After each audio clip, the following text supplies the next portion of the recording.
如何省钱又买到好音效卡是淘宝还是 Shopee？ 这是很多人关心的问题。别担心，现在我来告诉你答案。透过 Freeball 测一个返利账号，在 Freeball 你可以找到淘宝上信用度高的卖家，还能享高额返现。在选购商品时，还有以下几个事项要注意哦。一般来说，在选购音效卡时，买家要考虑以下几点：一、频率响应。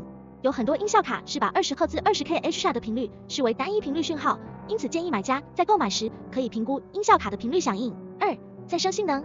音效卡的再生性能是测量音效卡的压缩水准的主要标准，买家在购买音效卡时要特别留意再生性能的情况。三、I/O 连接部。音效卡的连接部决定了声音封装的形式，将影响音效卡与外部设备的连接性。当买家选购时，要考虑连接部的形式与数量。